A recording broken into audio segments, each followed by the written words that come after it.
that India would retaliate in 24 to 36 hours. The clocks run out and the truth is finally catching up. Islamabad is playing the oldest trick in the book, crying wolf, to grab global headlines. And somehow the world seems to be falling for it. US Secretary of State Marco Rubio spoke to both India and Pakistan, and what did he have to say? We'll tell you about that. Meanwhile, in Islamabad, the mask is off, the military is done pretending, they're openly calling the shots by appointing the sitting ISI chief as the National Security Advisor. How is Pakistan protecting their biggest asset, the 2611 mastermind Hafiz Saeed? And why are tensions heating up at two borders? In other news, the first edition of the World Audio, Visual and Entertainment Summit, or WAVES Summit, took place in Mumbai today. How will it boost India's media and entertainment industry? The US and Ukraine have signed the long-awaited minerals deal. The US is reaching out to China for a trade deal. And what is the new wine fraud that is taking over the French capital? All this and more lined up. The headlines first. Iran condemns the US decision to slap new sanctions on the Islamic Republic, calls it economic terrorism. Washington has imposed sanctions on 7 companies involved in selling Iranian oil. This comes just days before another round of nuclear talks between the two countries. Bangladesh begins 3 days of mass political rallies. Rival groups will be staging demonstrations in the capital Dhaka to drum up support before the much-anticipated election. Polls could be held as early as December or at the latest by mid-2026. Former Prime Minister Khaleda Zia's Bangladesh Nationalist Party is tipped to win this election. North Korea and Russia begin building their first road bridge. The deal was sealed during Russian President Putin's visit to North Korea in 2024. The bridge will connect Russia's Far East to North Korea's northeastern region. Since the Ukraine war began, Pyongyang has deepened its military and political ties with Moscow. Paramilitary shelling hits the Sudan's presidential palace in Khartoum. It is the second such attack on the capital in a week. On Saturday, the Rapid Support Forces, or RSF, targeted the Army's General Command headquarters. The paramilitary RSF has been at war with the Sudanese army for more than 2 years. And Japanese police arrest a man for plowing his car into primary school children. This incident took place in the western city of Osaka. 7 children have been injured. The suspect faces attempted murder charge.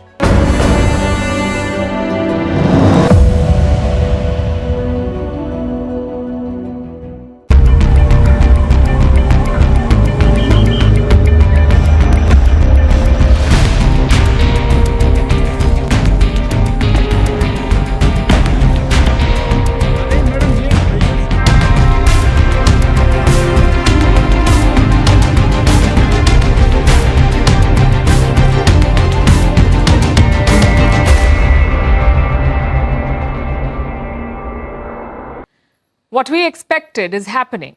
The world is buying into Pakistan's panic. They're not condemning Islamabad. Instead, they're counseling restraint to India.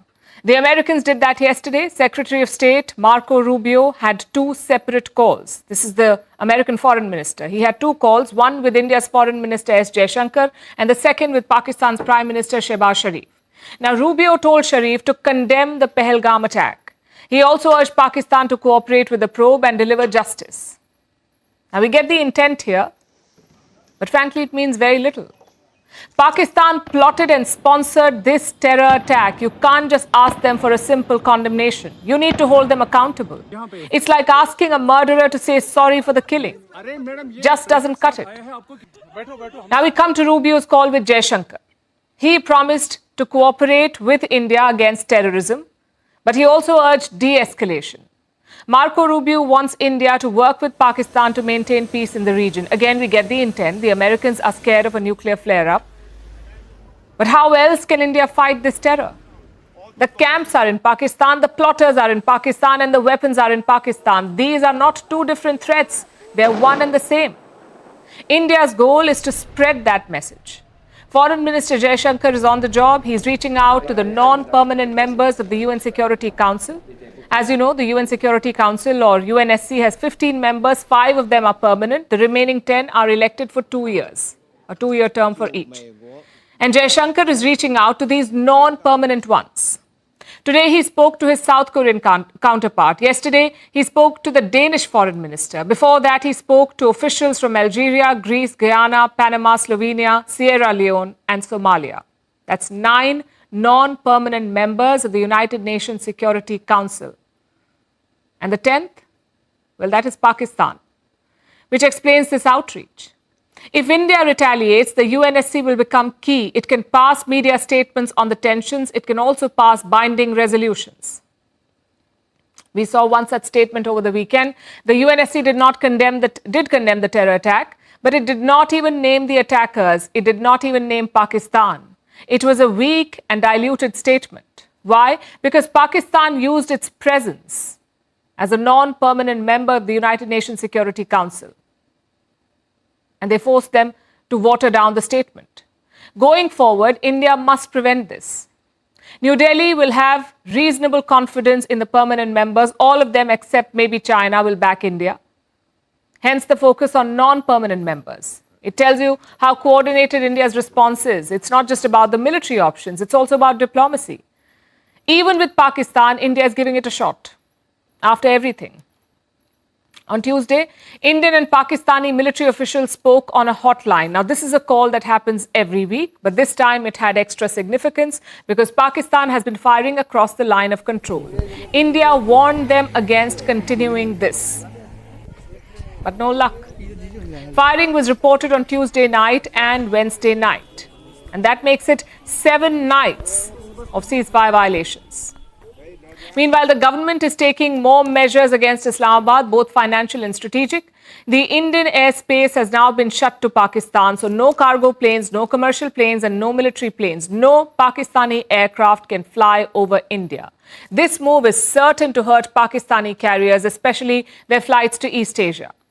Experts say they will now have to fly over China or Sri Lanka, and that adds around 2 hours to the flying time. Similar moves are being considered at sea too. Right now, Pakistani ships are allowed to make port calls in India. Reports say New Delhi is looking to stop that. Same in the digital sphere. A number of Pakistani influencers and celebrities have been banned, like actors Ali Zafar and Mahira Khan, and influencers like Hania Amir. If you check their social media accounts in India, they won't be visible. Instead, you will find a message that says, "Account withheld due to legal request." A number of Pakistani news channels had already been blocked in India. Now Pakistani celebrities are also gone. The idea is to fight fake narratives and propaganda and to build pressure. Let's also look at the investigation in Kashmir. Sources say the terrorists may have reached Pahalgam by the 15th of April, and Baisaran Valley was not their only option. They were looking at 3 other targets as well, like the Betab Valley and the Aru Valley. Officials have identified around 20 overground workers. What are overground workers? These are people who support terrorists. They give them shelter, money, and logistical help. 20 such people have been identified. A number of these workers have been rounded up for investigation too. And what about the attackers? Well, still no trace of them. The security agencies are still hunting the terrorists, but the terrain is unforgiving. There are dense forests and natural caves. Plus, the attackers appear to be well-trained. One official called it a game of cat and mouse. Finding these attackers, finding these terrorists will be India's biggest priority, but the retaliation against Pakistan may come sooner. We'll be tracking the moves closely.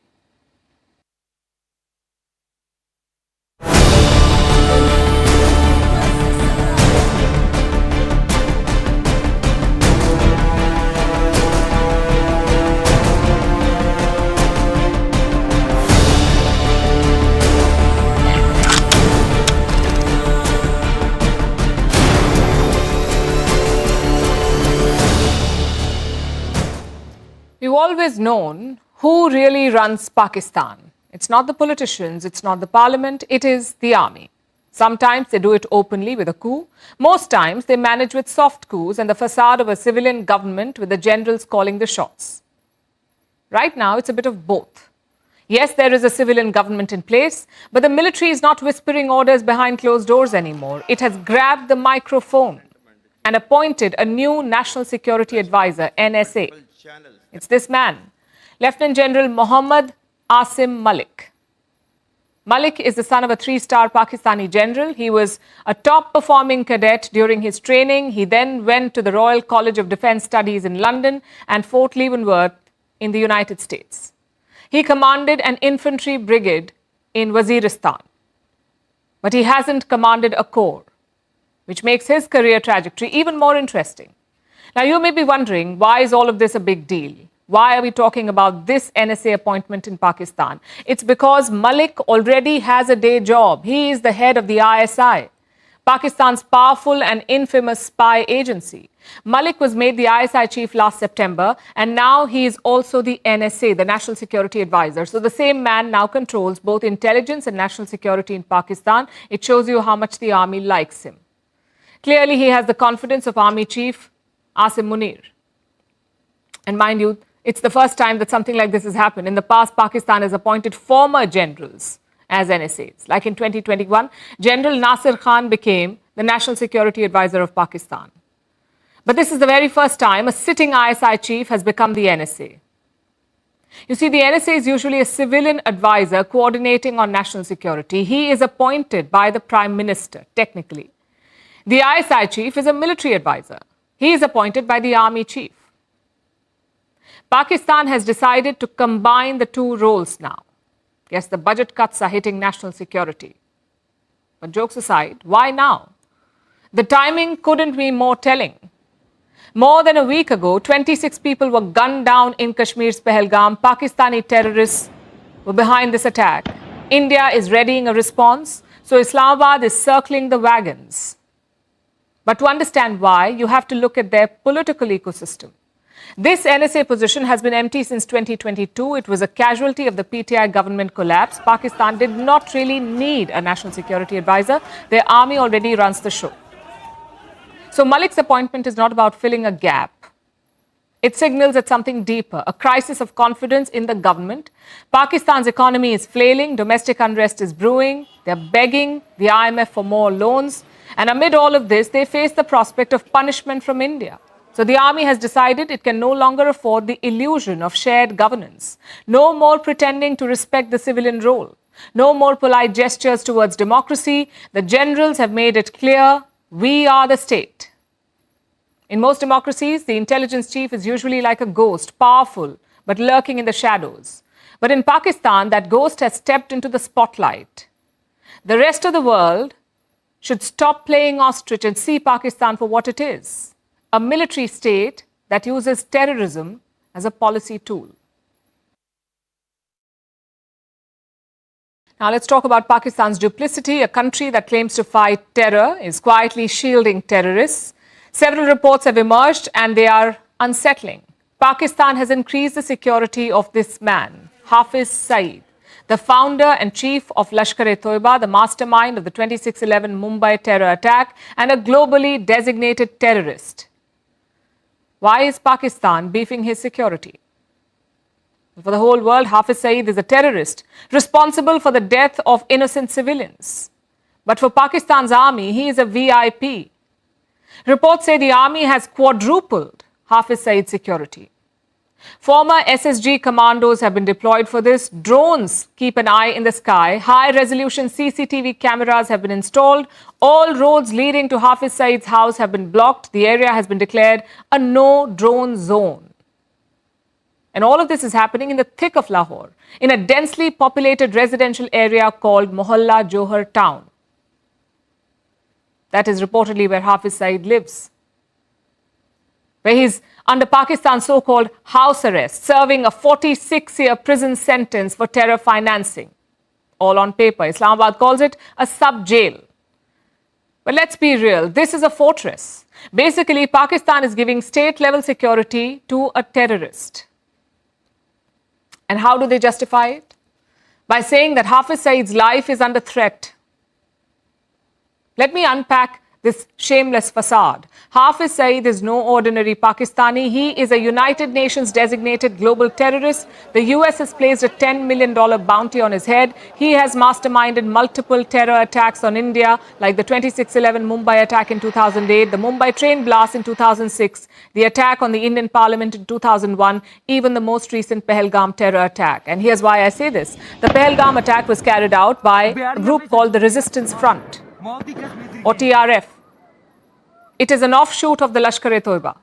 The TRF's current head is a man named Saifullah Khalid, a former Lashkar-e-Taiba commander and a close aide of the same Hafiz Saeed. Basically, it's a full circle. The TRF is just another name for the Lashkar-e-Taiba. They work hand in glove to carry out terror attacks. So Hafiz Saeed's role in the Pahalgam attack is a given. It's quite clear. And that explains the sudden hike in his security, because this time India's stance is also clear. Terrorists and their backers will face consequences. And this is how Pakistan is bracing by increasing the security of their most prized terrorist, Hafiz Saeed. Instead of handing over a global terrorist to face justice, Islamabad is going out of its way to protect him. Basically, Pakistan believes that India's response is on its way, and Hafiz Saeed, a global terrorist living freely in Lahore, could be a target. So they're turning his residence into a military outpost. And frankly, we're not surprised. Harboring terrorists is Pakistan's core competency.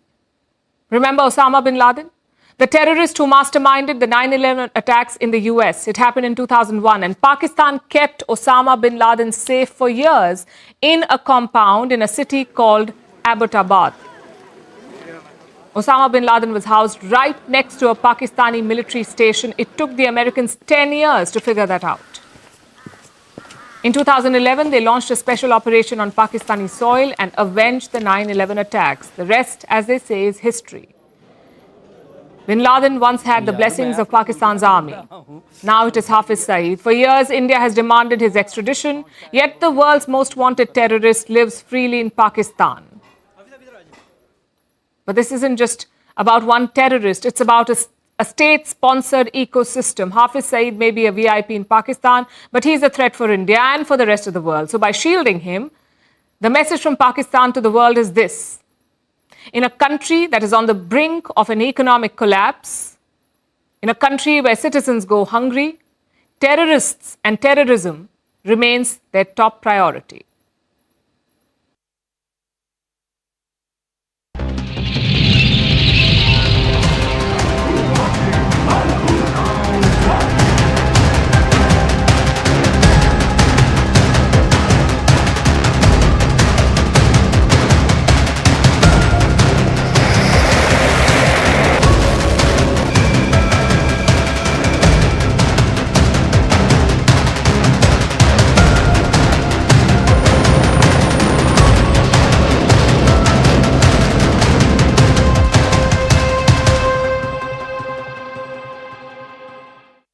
So Pakistan is protecting its most important asset, and that is Hafiz Saeed. What about the rest of the country? We are seeing some new developments and movements. Of course, none of this is official. It is based on intel reports and surveillance. Pakistan is apparently rushing resources to the frontier, both the LOC and the international border. This includes radars, air defense systems, and soldiers. Reports say 2 divisions have been moved to Pakistan-occupied Kashmir, or POK.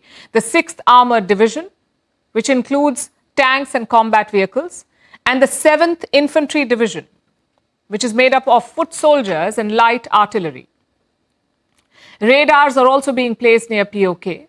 One such facility is in Chor in Sindh. Pakistan has set up a TPS-77 radar site there. This is just 60 kilometers from the border.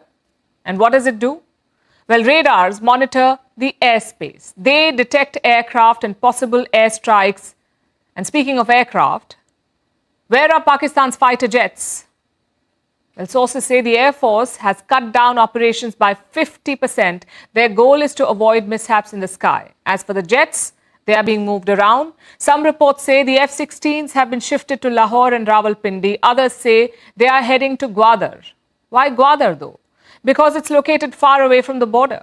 Perhaps the idea is to protect these jets from Indian missiles. And finally, you have air defenses. Pakistan's best system is the HQ-9. This is a missile system produced by China. These are also being used to secure the border area. Clearly, there's a lot of focus on the skies. Pakistan is using radars, electronic systems and air defenses. Maybe they fear a repeat of 2019. That's when Indian Air Force jets crossed into Khyber Pakhtunkhwa. They destroyed terror camps in Balakot in Pakistan. Last time, Islamabad was caught napping, so this time they are on alert. So alert that they're imagining stuff. Look at this report in Pakistan state media. It says Indian Rafale jets were patrolling the skies over Kashmir, so Pakistan scrambled jets of its own. Islamabad claims that they managed to scare away the Rafales. Sounds like classic Pakistani fiction. Defense experts have dubbed it propaganda. There is no visual evidence, no radar footage, not even an official statement from Pakistan's military. Plus, Rafales are frontline assets. They do carry out operations over Indian skies, and these planes and pilots do not panic. They are built to handle routine interceptions. Maybe it's all part of mind games. And that's what India will have to guard for. Pakistan cannot match India in conventional warfare. So they could resort to unconventional means, like propaganda and cyber attacks. In fact, last week, the Indian Army's nursing college website was hacked. The hackers left a message on the screen. It said the two-nation theory is not just an idea, it is the truth. And it's very similar to what Pakistan's army chief said. Days later, the army school websites were hacked and their home pages were defaced. This week, the website of Rajasthan's education department was hacked. The hackers left a message on the page. It called Pahalgam an inside job. So overall, Pakistani cyber attacks seem to be rising. A common hack is to put the Pakistani flag on OTT websites. Such instances have gone up by 10 to 15%. Clearly, there is a dedicated cyber campaign here. India must guard against such strategies. We may have the advantage on the battlefield, but Pakistan will play dirty. Our air defenses can handle their aircraft, but our firewall needs to handle the hackers. Our next story is a tale of two borders, one burning with violence, the other bracing for it. On one side is the Lipa Valley. This is in Pakistan-occupied Kashmir or POK. On the other side is India's eastern flank, the border with Bangladesh. Is this a coincidence or a calculated move to threaten India? Let me start with the Lipa Valley. This is a 9-kilometer stretch near the line of control. It is under Pakistan's occupation, this valley. It is one of the most heavily militarized zones in the region. And now it is a major flashpoint. Pakistani posts in the Lipa Valley have fired into India. India has responded in kind, and the retaliation has been too much to handle. There are reports of casualties in Pakistan, but their army, as always, remains tight-lipped. So why is the Lipa Valley turning into a flashpoint? Let me give you some context. This valley has for long been a route for infiltration. Terrorists from Pakistan would enter India via the valley, and they would get cover fire from the Pakistan army. Every time tensions have flared between India and Pakistan, the Lipa Valley has been the first to turn hot. Let's go back to the 1971 war. That's when India helped in the liberation of Bangladesh. The main military campaign was in India's east, but Jammu and Kashmir also saw intense fighting, including in the Lipa Valley. India inflicted severe damage on Pakistan. Pakistani military posts were destroyed. Indian troops even captured the whole of the Lipa Valley. Pakistan was eventually defeated in Bangladesh. 93,000 troops, 93,000 Pakistani troops surrendered in that war. The Shimla Agreement was signed, and India had to return the Lipa Valley to Pakistan. Fast forward nearly 4 decades to the year 2016. The Lashkar-e-Taiba attacked an Indian army camp. 19 soldiers were killed in Uri in India. India retaliated with cross-border raids. Pakistani posts in the Lipa Valley were destroyed again. Now the area is tense again. India's military planners are considering seizing the Lipa Valley. These are just reports as of now, but the storm is brewing. So that's the story of the first border we told you about, the Lipa Valley. Now let's shift gears to India's eastern front. That is the second border. This is India's border with Bangladesh. The Indian Army is increasing readiness along this border. The reason, you ask? Pakistan, of course. Indian intelligence has issued a warning. There's Pakistani presence in Bangladesh. This includes ISI and army officials. Indian agencies believe that Pakistan is reaching out to radical Islamists in Bangladesh. There are whispers of sleeper cells and extremist groups. And look at the timing of these warnings. They come after tensions flare between India and Pakistan. Is Islamabad looking at a second front? Well, there have been signs. We told you about ISI chief Asim Malik on today's show. Pakistan's recently appointed NSA, that's Asim Malik, he was in Bangladesh in the month of January, and he met Bangladesh's army chief in Dhaka. And the two agreed to increase military cooperation between Pakistan and Bangladesh. The result is this. Bangladesh has opened its doors. Pakistani army officials reached Dhaka in February. They are now training the Bangladeshi army. An irony just died 1,000 deaths. Pakistan was once the oppressor in Bangladesh. Their army, the Pakistani army, mass raped women and carried out a genocide in Bangladesh, and now they are training the Bangladeshi army. India has raised concerns about this. Intelligence agencies are also sounding the alarm. The truth is that Bangladesh under Muhammad Yunus remains shaky. Radical Islamist outfits have become popular, like Jamaatul Mujahideen and Ansar al-Islam. Given the Pakistan Army's affection for radicals, they could mobilize threats in Bangladesh. So India is not taking any chances. The army has increased patrols along the Bangladesh border. The message from New Delhi is this: there will be zero tolerance. So what are we looking at? Two separate incidents on two separate borders, one along the LOC, the other along Bangladesh. But they have markers of coordination. For now, India is watching every move on both the fronts, Pakistan to the west and Bangladesh to the east. Vantage continues after a short break.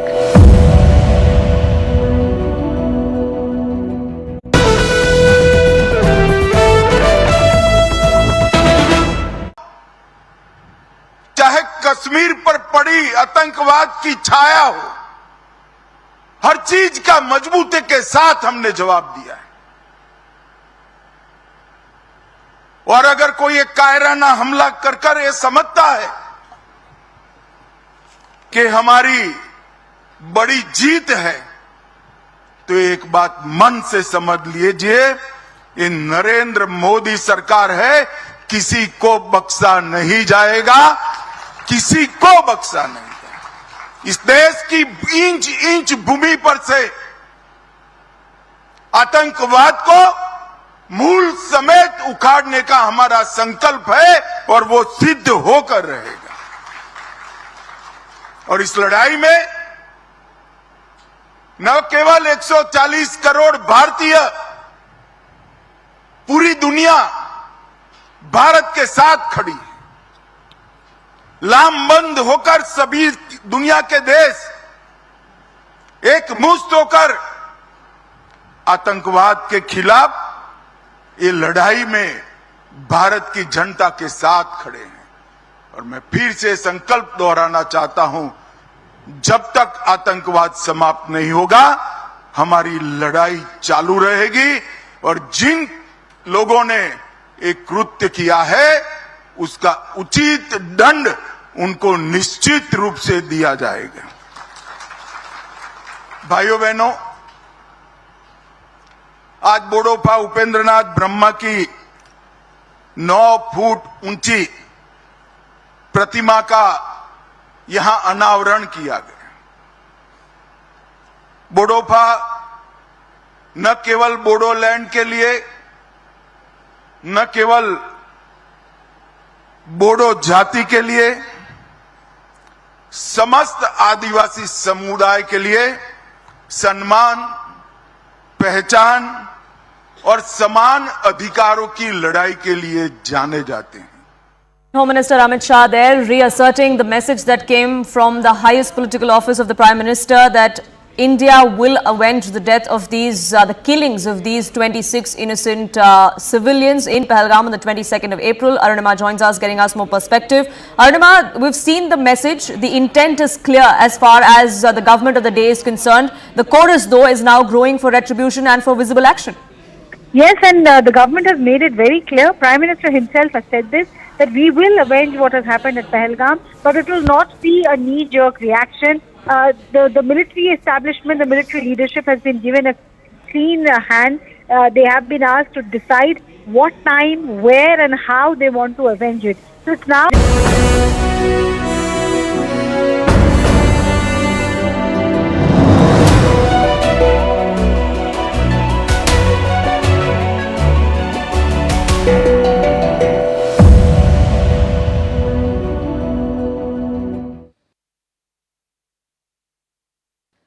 Pakistan says it is a victim of terrorism, but the evidence against it is overwhelming. From Osama bin Laden's hideout in Abbottabad to Hafiz Saeed roaming freely in Lahore, from Lashkar-e-Taiba to Jaish-e-Mohammad to the Resistance Front, every group is raised, armed and blessed by Rawalpindi. The United Nations says 12 global terror groups are based in Pakistan and they have been supported by the Pakistani army. For years, Pakistan has said that it is fighting terrorism, but all they have done is fund terror factories. Governments, international agencies, think tanks, even Pakistanis themselves have shared evidence of Rawalpindi's role in spreading terror across the world. Our next report brings you more. Over the years, the world has spoken about Pakistan's support for terrorism. Whether it's keeping the mastermind of the 9/11 terror attack, Osama bin Laden, in a safe house next to a Pakistani army base, or increasing security for the 26/11 Mumbai attack mastermind Hafiz Saeed at his Lahore residence. State-sponsored terrorism has been Pakistan's forte. From foreign governments to international agencies and even Pakistanis themselves, Pakistan's role in spreading terrorism is a well-known fact. Let's start with the puppet masters, the generals in Rawalpindi who run the show. No confessions can top the ones given by Pakistani army chiefs. In 2018, then Army Chief General Qamar Javed Bajwa shocked the world. He said Pakistan's army and intelligence services knew how to work with good terrorists and bad terrorists. Even former Army Chief and President Pervez Musharraf accepted Pakistan's role in supporting terrorism. Musharraf admitted that Pakistan trained and equipped the Lashkar-e-Taiba. So the Pakistani army, which has been accused of funding, training and supporting terrorists, have openly accepted their involvement. There's a popular saying, countries have an army, but the Pakistani army has a country.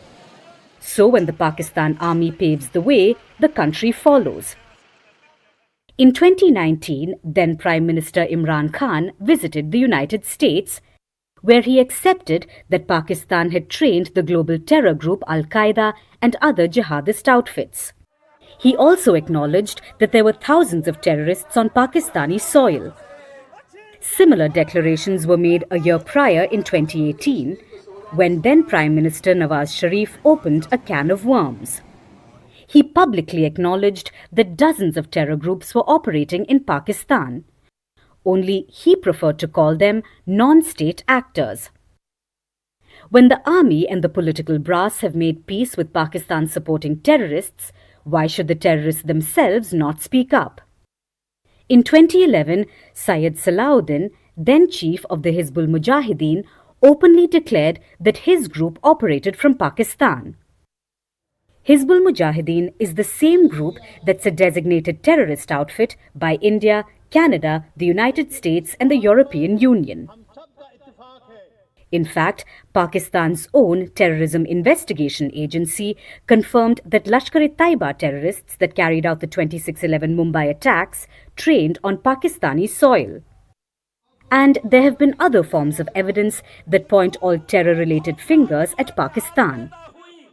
Like books written by former ISI chief Asad Durrani, where he accepted that Islamabad supported Hafiz Saeed.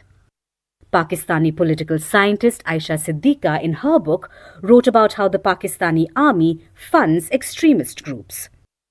There are hundreds of books and thousands of papers that share evidence about Pakistan's support for terrorism.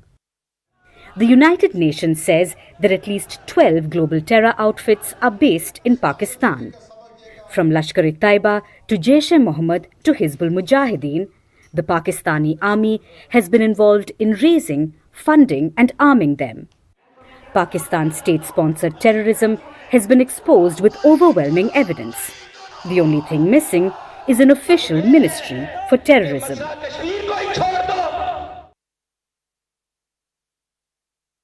All the focus is on the border, but away from the action, a major summit was held in Mumbai today, the WAVES Summit. Now, WAVES is an acronym. It stands for World Audio, Visual and Entertainment Summit. This is the first ever edition. It is being hosted by the Indian government in Mumbai.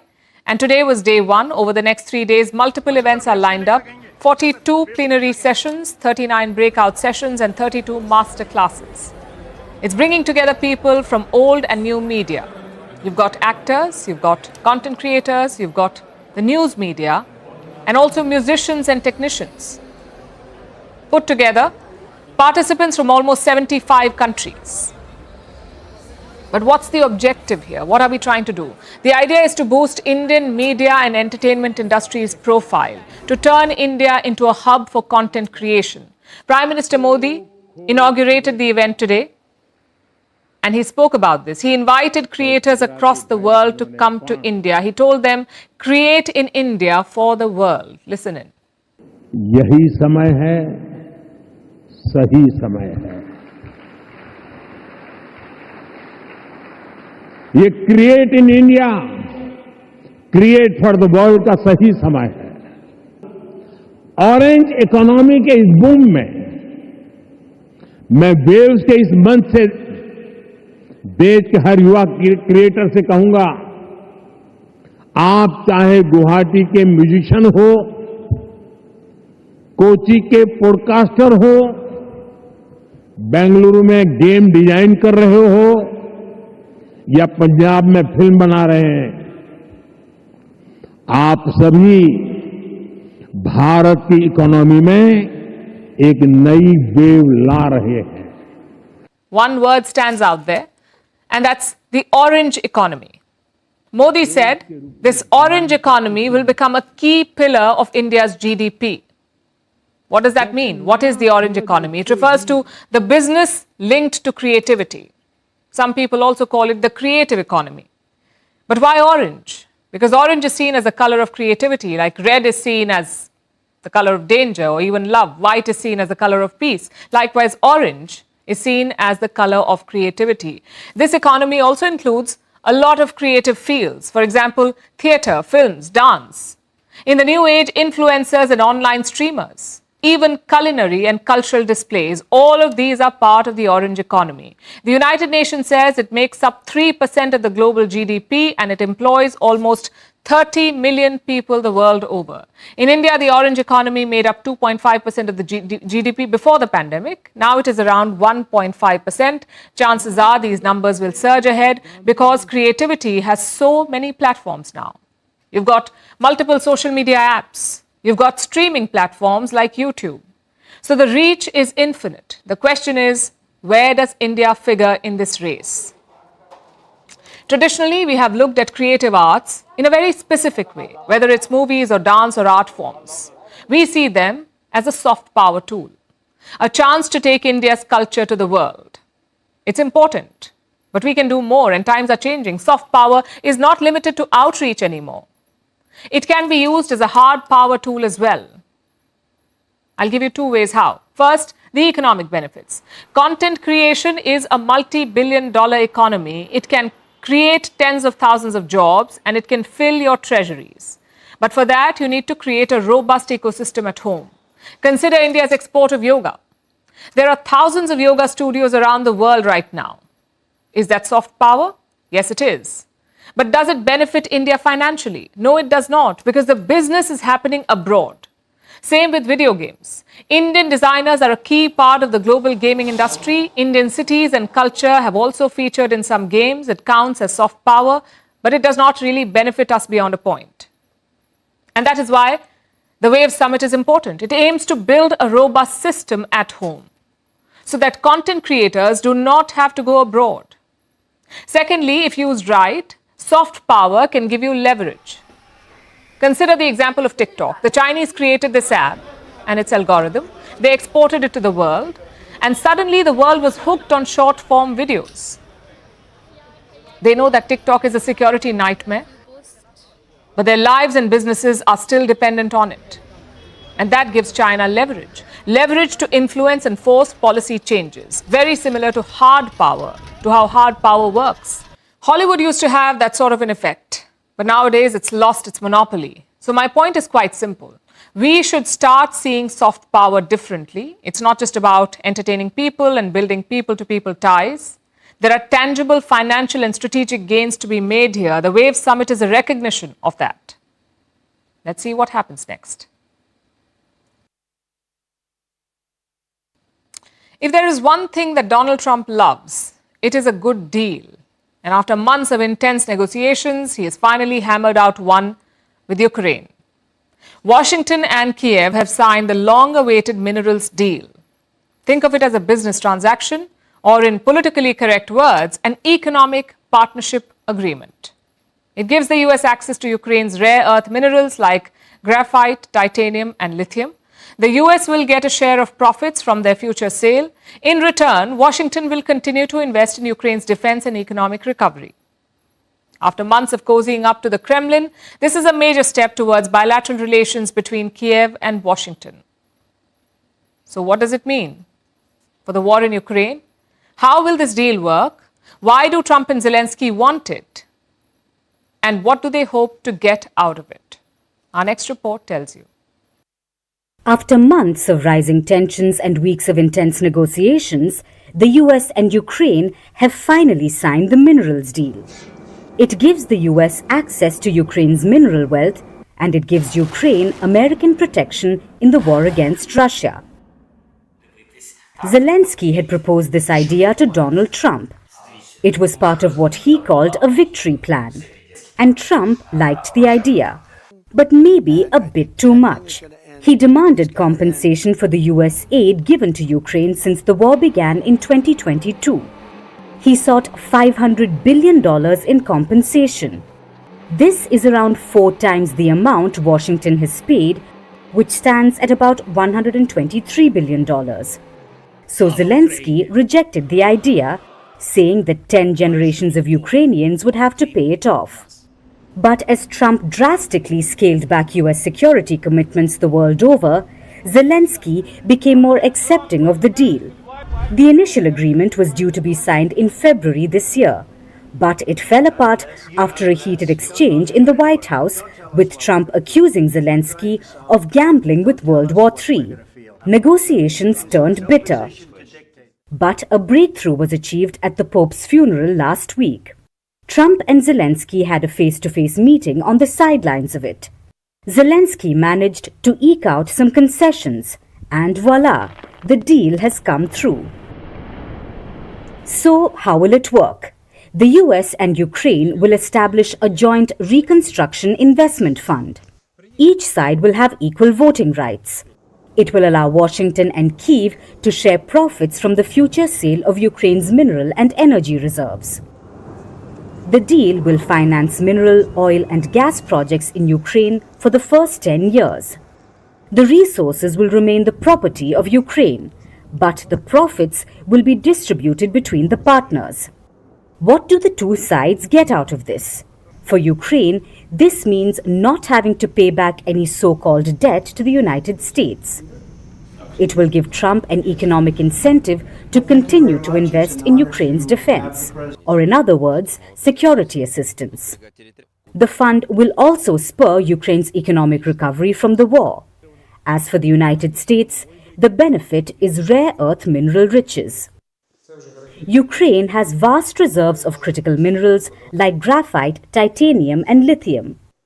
They are highly sought after, because they are used in the production of electronics, renewable energy, military weapon systems, and so on.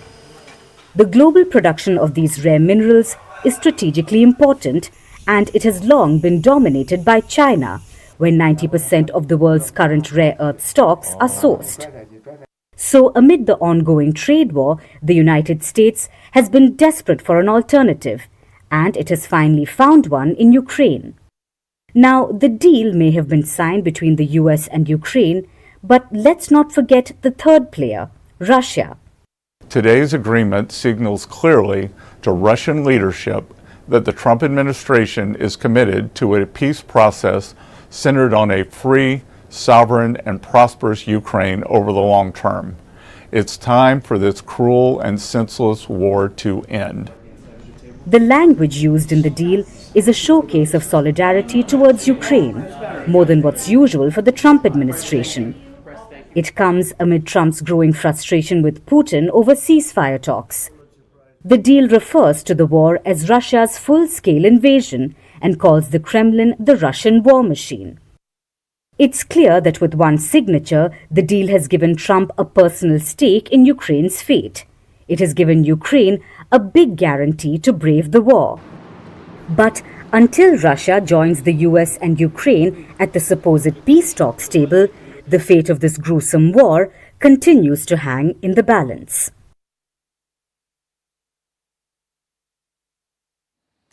The US-China trade war has been quite the roller coaster.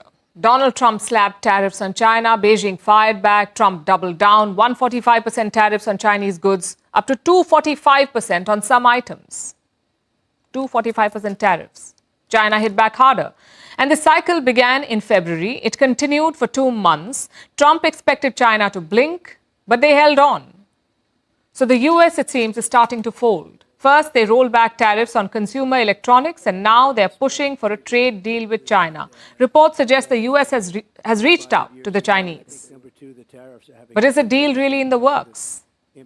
Let's look at where things stand. Last week, Donald Trump gave an interview to the Time magazine. He said Xi Jinping had called him. China immediately rejected this claim. They said no such call had taken place. Then, on the 24th of April, Trump made another claim. He said that the US and China are talking. Can you clarify with whom the US is speaking with China? They're saying it's fake news that trade talks are happening. Well, they had a meeting this morning, so I can't tell you. It doesn't matter who they is. We may reveal it later. Who were these people? What are they talking about? The US president gave no details. Then came a prompt denial from Beijing. China said no such talks were taking place. In fact, Beijing called it bullying. They make up bargaining chips out of thin air, bully and go back on their words, which makes everyone see one thing more and more clearly. That is, the so-called reciprocal tariffs severely go against historical trends and economic laws, impact international trade rules and orders, and seriously impair the legitimate rights and interests of countries. On April 28, Trump's Treasury Secretary was asked about this. He said the onus was now on China, that they must dial down tensions. So Washington was constantly changing its stance. Beijing was constantly denying talks. And they kept going back to square one, a trade war between the world's two biggest economies. But now there seems to be some sort of a détente. Chinese media claims that the US has reached out.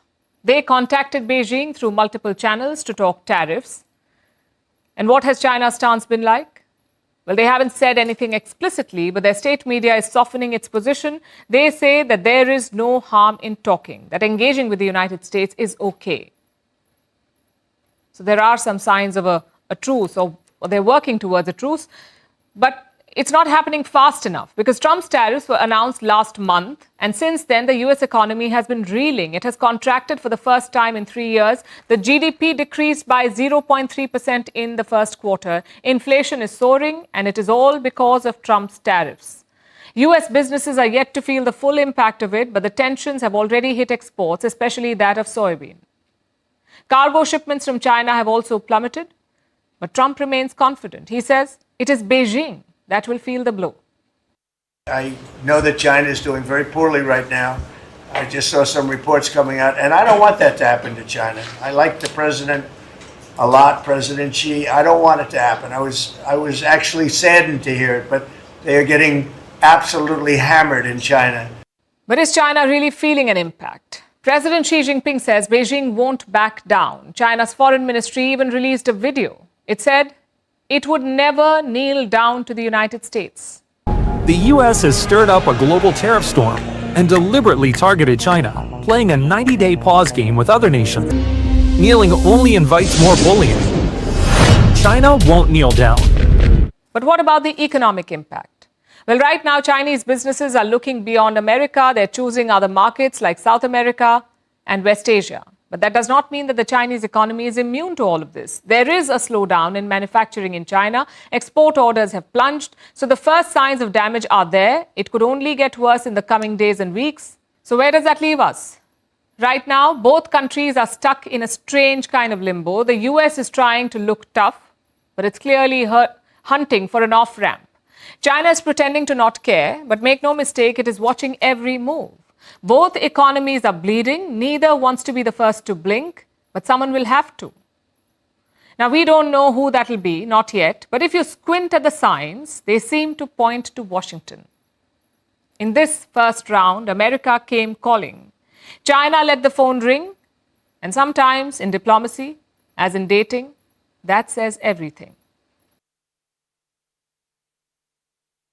Imagine this. You're having lunch at a cafe in Paris, enjoying a glass of wine, but it's not the fancy wine you paid for. You've been scammed.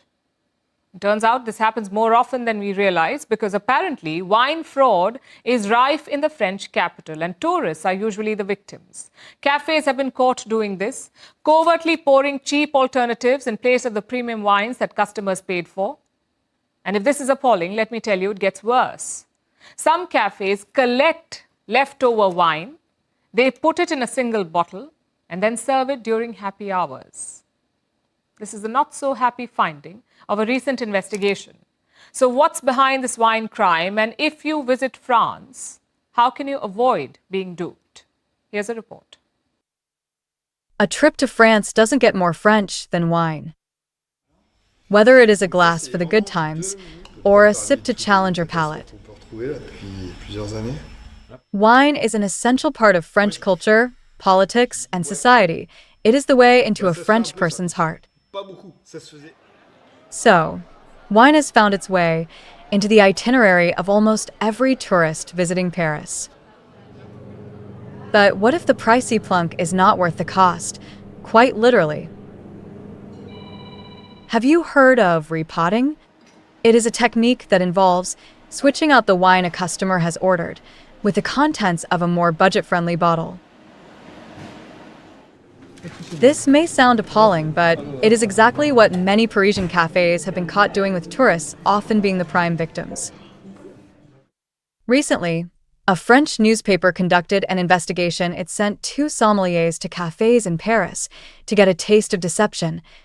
The experts pretended to be tourists. They ordered wine by the glass. And what they received was shocking. A pour of Chablis or Sancerre, which costs about $10, was substituted for a Sauvignon, which was the cheapest wine on the menu, costing about $6. When the investigators complained about this, the waiter brought another glass of the wrong wine. According to the report, such scams are rife in Paris, especially in tourist hotspots. Waiters covertly pour cheap wine in place of the premium glasses paid for by customers. And it gets worse. Sometimes they put leftover wine in a single bottle and serve it during happy hours. Waiters at restaurants and bars have confirmed this practice. They say that it is widespread, and it happens for a range of reasons. Bosses often encourage this wine fraud to maximize profits. Waiters sometimes want to avoid opening expensive bottles, which can spoil if left open for long, and tourists rarely discover the trick. This may sound like mastermind manipulation to cut costs, but if found out, restaurants will have to pay the price. In France, cheating customers over wine is punishable by law. It comes with 3 years in prison and a fine of about $34,000. That said, it is hard to impose.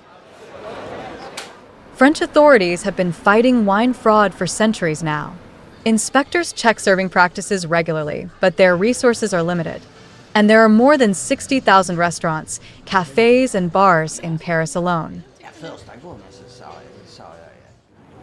So, if you are planning a trip to Paris, how can you be more careful during wine o'clock? You can insist on having wine poured from the bottle in front of you, with the label visible, as is required by law.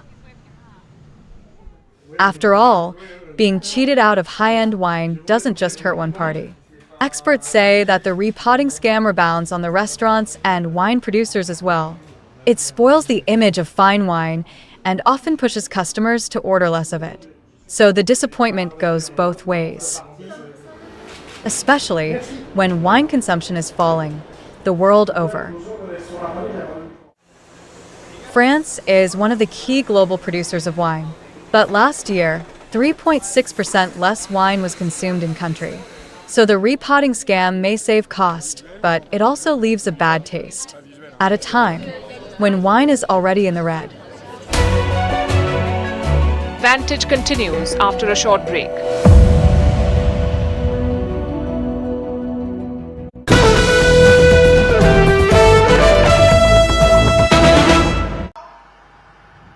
चाहे कश्मीर पर पड़ी आतंकवाद की छाया हो, हर चीज का मजबूती के साथ हमने जवाब दिया है। और अगर कोई एक कायराना हमला कर ये समझता है कि हमारी बड़ी जीत है, तो एक बात मन से समझ लीजिए, ये नरेंद्र मोदी सरकार है, किसी को बख्शा नहीं जाएगा, किसी को बख्शा नहीं जाएगा। इस देश की इंच इंच भूमि पर से आतंकवाद को मूल समेत उखाड़ने का हमारा संकल्प है और वो सिद्ध होकर रहेगा। और इस लड़ाई में न केवल 140 करोड़ भारतीय, पूरी दुनिया भारत के साथ खड़ी है। लामबंद होकर सभी दुनिया के देश एक मुश्त होकर आतंकवाद के खिलाफ ये लड़ाई में भारत की जनता के साथ खड़े हैं। और मैं फिर से संकल्प दोहराना चाहता हूं, जब तक आतंकवाद समाप्त नहीं होगा, हमारी लड़ाई चालू रहेगी और जिन लोगों ने एक कृत्य किया है उसका उचित दंड उनको निश्चित रूप से दिया जाएगा। भाइयों बहनों, आज बोडोफा उपेंद्रनाथ ब्रह्मा की 9 फुट ऊंची प्रतिमा का यहां अनावरण किया गया। बोडोफा न केवल बोडोलैंड के लिए, न केवल बोडो जाति के लिए, समस्त आदिवासी समुदाय के लिए सम्मान, पहचान और समान अधिकारों की लड़ाई के लिए जाने जाते हैं। Home Minister Amit Shah there reasserting the message that came from the highest political office of the Prime Minister that India will avenge the death of these, the killings of these 26 innocent civilians in Pahalgam on the 22nd of April. Arunima joins us, getting us more perspective. Arunima, we've seen the message. The intent is clear as far as the government of the day is concerned. The chorus, though, is now growing for retribution and for visible action.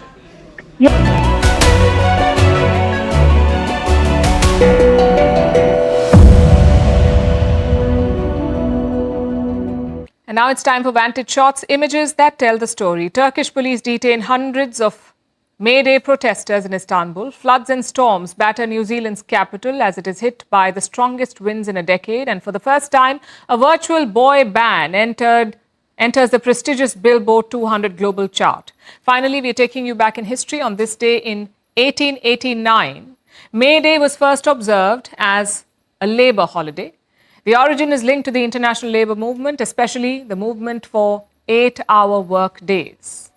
Today, it is celebrated across the world to mark the achievements of workers. We are leaving you on that note. Thank you for watching. We'll see you tomorrow.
Hello and welcome to the late night edition with me, Ayushman Singh Jomwal. Big breaking news coming in from the United States, a huge rumbling inside the Trump cabinet. What we are learning is that Mike Waltz is out as Trump's national security advisor in the wake of the entire Signalgate scandal, where he added a senior journalist